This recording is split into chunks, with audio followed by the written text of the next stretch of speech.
Muy buenos días, jóvenes, espero que se encuentren muy bien. Estamos en una nueva sesión, la sesión número 9 de las clases de historia. Y en esta oportunidad tenemos como objetivo señalar los problemas que enfrentó la conformación de los estados nacionales en América. Para recordar un poco lo que vimos en la clase anterior, me voy a enfocar en este esquema donde hablamos de las causas de la independencia de Chile, que en realidad vendrían siendo las mismas causas de la independencia de los otros países latinoamericanos, ¿ya? Pero para que podamos entender bien, tenemos la clasificación de causas inmediatas, que son todas aquellas causas que demoran un tiempo en causar sus efectos, y también tenemos una causa inmediata, que vendría a ser la causa que detona, digamos, el hecho correspondiente que vendría siendo la independencia, ¿ya? Como causas inmediatas tenemos la Ilustración, porque recuerden que la Ilustración fue un movimiento intelectual del siglo XVIII que vino a proponer ciertos temas que antes no se hablaban, por ejemplo, la libertad, la igualdad de derechos, la fraternidad, ¿ya? Que son temas que también van a provocar una revolución, la Revolución Francesa, ¿cierto? Que se va a tomar como ejemplo para la liberación de la monarquía.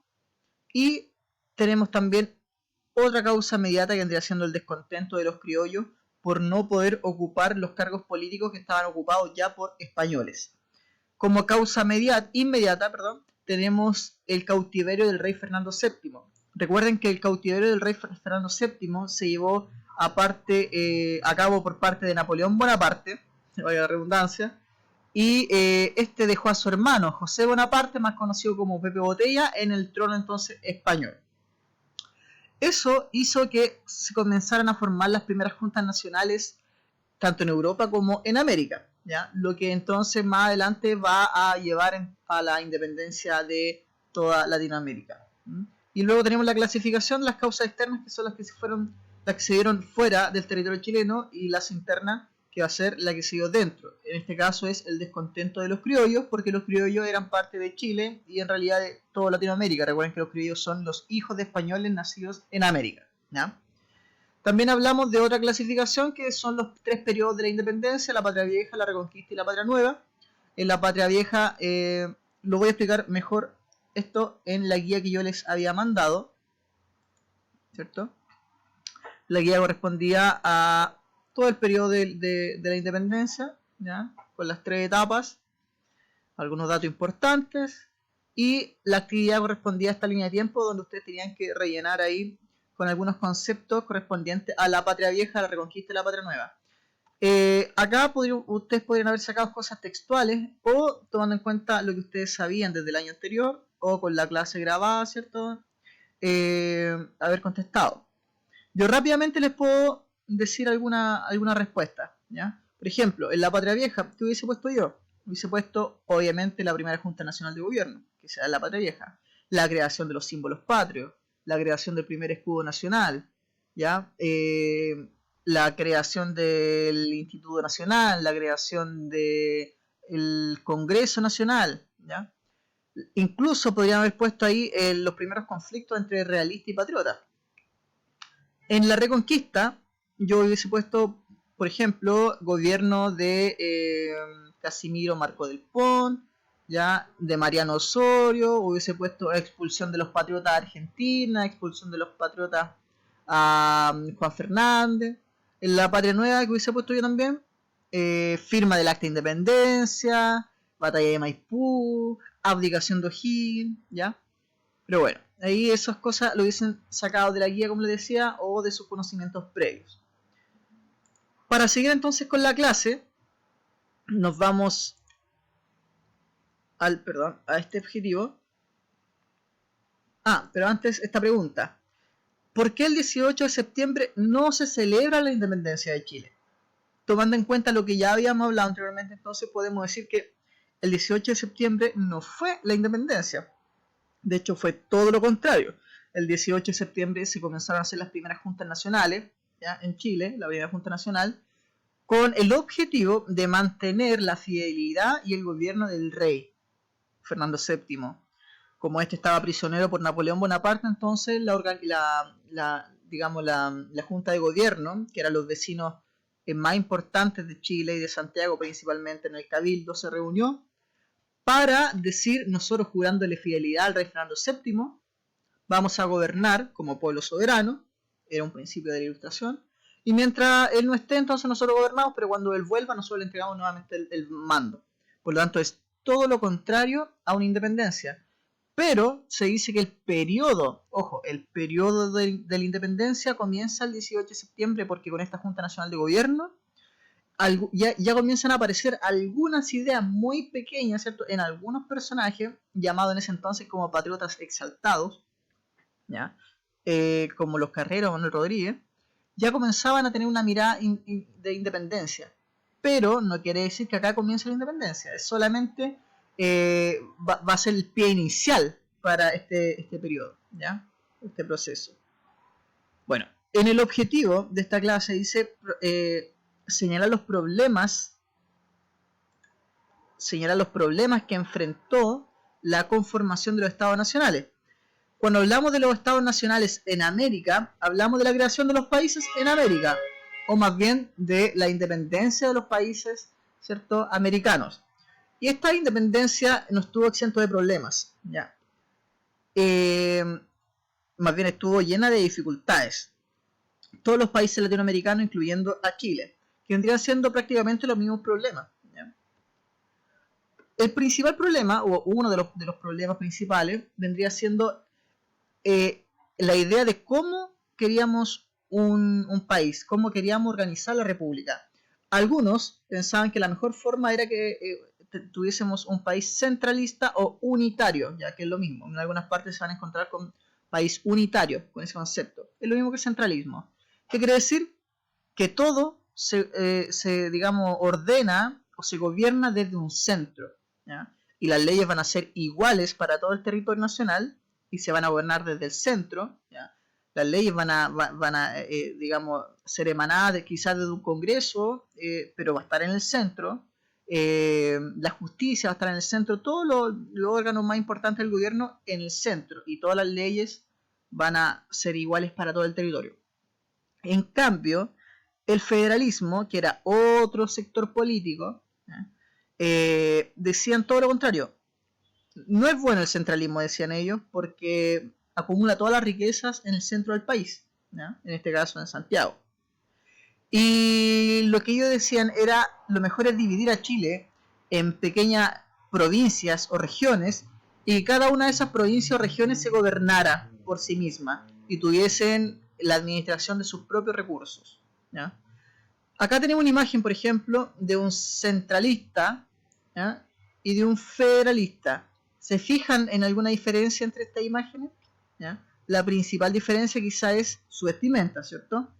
El centralista parece un burgués, de hecho lo es, ¿cierto? Ese traje, ese sombrero de copa. ¿Por qué? Porque los centralistas, o los que querían un país unitario, generalmente eran personas conservadoras y que tenían mucho poder económico. En cambio, los federales, ¿ya?, los federales, que eran más ligados a los liberales o a los pipiolos, como se les van a llamar después, eran personas de la clase, digamos, si bien no existía la clase media, pero le vamos a nombrar así, ¿ya?, la clase más popular, o como se le denominaba en el siglo XIX, el tercer estado, ¿ya? Era una clase más baja, un poco más pobre. No así los centralistas, que eran burgueses mucho más ricos, digámoslo así, ¿ya? Bueno, existía un denominado proyecto bolivariano, y la imagen que tenemos acá es de Simón Bolívar. Simón Bolívar fue uno de los grandes próceres de la independencia en el lado norte de Latinoamérica, así como lo fue José de San Martín en el lado sur de Latinoamérica, ¿ya? Fueron los dos grandes próceres, José de San Martín y Simón Bolívar. En el caso de Simón Bolívar, él tenía una visión bastante, digamos, especial de lo que tendría que ser para él Latinoamérica. Él pretendía que todos los países latinoamericanos conformaran una sola Latinoamérica. Y lo logró en gran parte porque logró crear lo que se le denominó la Gran Colombia, que involucraba a territorios, por ejemplo, como Panamá, Ecuador, Colombia y Venezuela en un solo territorio, ¿ya? Pero eso no duró. no perduró porque los sectores de algunas poblaciones de ciertos territorios consideraban que tenían muchas divisiones en cultura, etcétera. Por lo tanto, decidieron dividirse después, ¿ya? Acá, por ejemplo, tenemos lo que es la Gran Colombia. Fíjense, por favor, la cantidad de territorios que tenía este país o esta nación. Luego tenemos los conflictos entre las nuevas naciones, ¿ya? Bueno, cuando hablamos de los conflictos, hablamos principalmente de los vecinos, ¿ya? De los nuevos países que se conformaron. ¿Por qué? Porque las divisiones entre los países no estaban muy claras. Fíjense ustedes, acá tenemos, por ejemplo, el mapa el mapa territorial de Chile hacia el lado norte. Fíjense que Chile llegaba hasta acá nomás, ¿ya? Luego venía un lado de Bolivia, que era toda Antofagasta, y luego un lado de Perú, que era desde Arica hacia arriba, ¿ya? Y el territorio de Chile como lo tenemos ahora. Ustedes podrán fijar que nosotros ganamos ese territorio después de la Guerra del Pacífico, ¿ya? Fíjense, por ejemplo, este mapa del lado sur de Chile. Nosotros teníamos toda la Patagonia Argentina, de hecho teníamos parte en los dos océanos, en el Atlántico y en el Pacífico.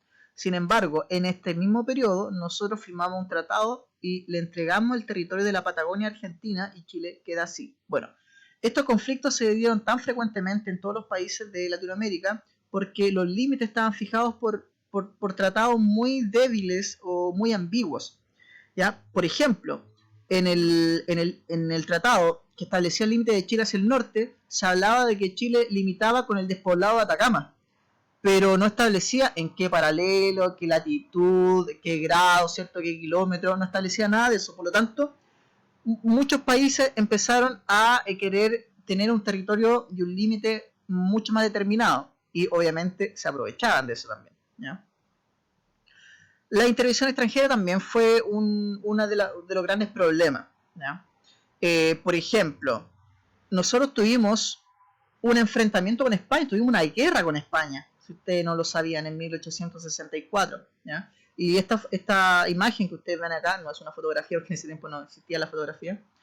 Vemos dos focos de fuego, esto es Valparaíso, y ese fue un bombardeo que le hicieron algunos buques españoles a los almacenes fiscales en Valparaíso, ¿ya? Eso fue por defender a Perú, ¿ya? Otra forma de dominación europea fue lo que se dio en el salitre.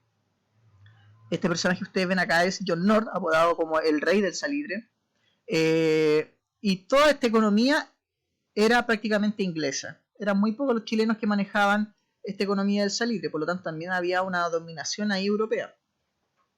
Diferencias étnicas y culturales. Fíjense, por ejemplo, que en este tiempo las diferencias culturales y étnicas eran tan importantes y el racismo era tan fuerte que en Brasil se siguió dando la esclavitud hasta prácticamente el siglo XX, hasta principio del siglo XX. Por lo tanto, eso fue algo que costó bastante, y no solamente problemas en Brasil, sino que en Chile también, ¿ya? En Chile tenían problemas hasta el día de hoy con los pueblos originarios, sobre todo los mapuches, ¿ya? Aquí vemos, por ejemplo, a Cornelio Saavedra, que venía a dominar, entre comillas, ¿cierto?, a pacificar la Araucanía. Para finalizar, los dejo con esta pregunta. ¿Es posible ver algunas de estas problemáticas en Latinoamérica actual? ¿Creen que en Latinoamérica se sigue dando esto? ¿Eh? Bueno, junto con esta clase, yo les dejo otra guía. Y en esta guía aparece, ¿cierto?, lo que comentamos en esta clase, y luego algunas preguntas. ¿Cuál es la diferencia entre el unitarismo o centralismo, recuerden, y el federalismo? ¿Qué te parece la idea de Simón Bolívar? ¿Sería factible en la actualidad? ¿Consideras que los problemas enfrentados por América durante el siglo XIX en su proceso de independencia prevalecen hasta el día de hoy? Bueno, eso usted entonces lo va a tener que responder y luego me lo hace llegar, por favor, para poder revisarlo y hacer una retroalimentación en la próxima clase. Recuerden que todavía no estamos con las notas, con las calificaciones, pero es importante que comiencen a trabajar en su guía, ¿cierto?, para que salgamos de cualquier duda que tengan. Eso, jóvenes, que estén muy bien. Hasta luego, nos vemos en la siguiente clase.